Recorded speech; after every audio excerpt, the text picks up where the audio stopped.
This is the KRMG Afternoon News with Skyler Cooper. Go ahead, give it to me. We're keeping an eye on that severe weather out to the west. We do expect it in the Tulsa metro here in a couple of hours. In the meantime, let's check in with Broken Arrow City Manager Michael Spurgeon joining us live for the BA Breakdown. Michael, how are you, sir? Skyler, I'm doing well. We're watching the weather ourselves, so I appreciate the opportunity to visit with you with the potential weather that we're having coming our way. Well, I got a lot of things I want to ask you about. I know that because it's the month of June, city council meetings move to Monday nights, and so we actually have the chance this month to recap the meetings, and I want to talk about the budget that was presented last night. Specifically, let me jump right in. You and I have talked about this for the last couple of years. I see recommendations in there for utility rate increases, and it looks like, especially on the wastewater portion, a pretty big increase. Why is that necessary, do you think? Well, let me just to clarify here is that actually we had the company of Black & Veatch do a rate model study for us to tell us each year over 5 years what increases are needed to be able to pay for the cost of providing each of those utility services, water, sewer, trash, stormwater.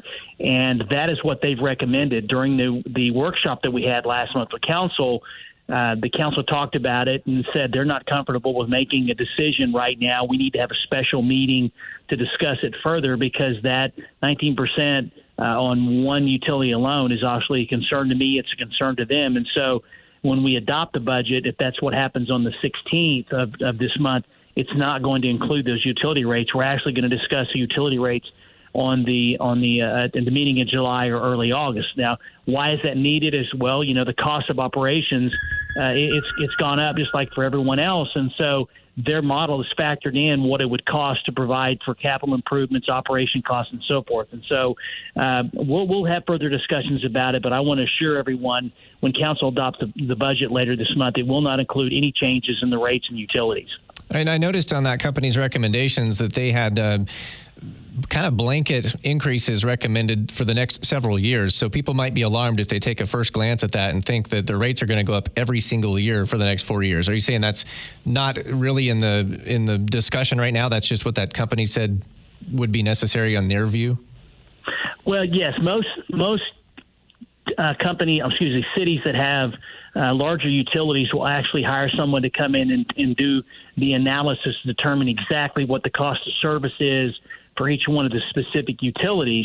And we use a company called Black & Veatch. I've used them before in another community. They're very reputable. They look at it strictly just in a matter of dollars and cents and not all the other considerations you have to take a look at. And so, yes, if someone went and looked at that about what it could be, but what they're presenting isn't always what it ends up to be. And so I'm very concerned about that. I know the council members, when we discussed it on the 22nd of May, were concerned about those types of increases. And so they said, we're going to discuss this again. And that was my recommendation, and they accepted it. And so, yes, someone might be concerned when they look at the answer to the question, Skyler, but ultimately we won't have any increases in rates until there's a further discussion by the governing body. Broken Arrow City Manager Michael Spurgeon on the KRMG Afternoon News. It's the BA Breakdown.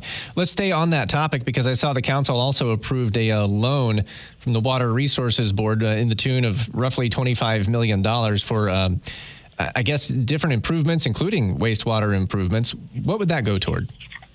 Well, actually, that's a great question. Every year we look at what major projects that we're going to need to go to the Oklahoma Water Resources Board, which is by far the best entity to borrow money from, with the best interest rates and also the best rates for actually repayment.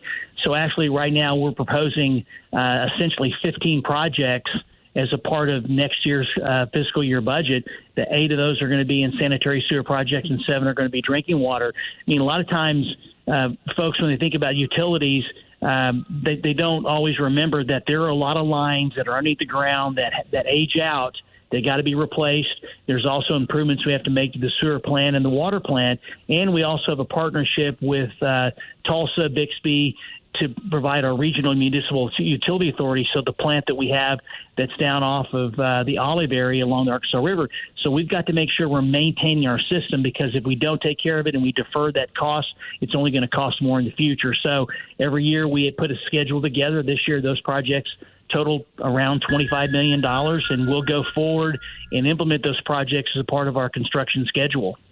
To wrap that all together, are utility rates like what we pay as Broken Arrow residents, does our money go toward paying back loans like that? I know it goes, you've told me in the past, it goes toward the upkeep and improvements, but does that include repaying loans like this one? Absolutely. When we look at what it's going to cost us for the debt service for these projects, these major capital and projects, when we look at the rate model, and that's one of the things that our consultant looks at, is they have the tentative schedule of our capital improvement program, and they go in and look at, based on the number of customers that we have, but basically what that would cost, and then we make the adjustments to the rates to be able to repay the debt service for these major projects that we need to do to maintain our system. All right, we'll keep an eye on the Sure. utility discussions, and when that does come back around, we'll ask you again here, okay?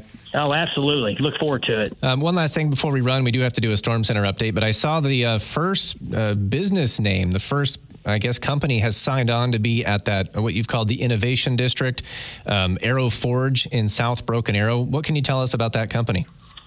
Actually, this is an incredible announcement that we were able to make last night about the public-private partnership. It's a company called CSI Aerospace. They're an existing company here in Broken Arrow that has just over 100 jobs, actually close to 110 jobs, and they've reached a point where they needed to grow, and so they were looking at opportunities here in Broken Arrow. It's an aerospace company. They're a premier maintenance and repair and overhaul facility. They are a subsidiary of HYCO, and they focused on air data probes, and they measure airspeed and altitude for airplanes and other types of basically in the aerospace industry. So they're looking at actually relocating from within the city. So we're keeping 108 jobs, and they're going to grow that company to probably 150 jobs over the next 3 to 5 years. And so this is a great way to kick off our innovation district known as Arrow Forge, to basically not only to retain an existing business, which is one of our number one responsibilities, but also to actually provide a company that's going to grow additional jobs, high-paying jobs, which we need to help basically support, our growing economy. Michael, thanks so much for all the information today. We'll chat again next Tuesday afternoon. Look forward to it, Skyler. Be safe.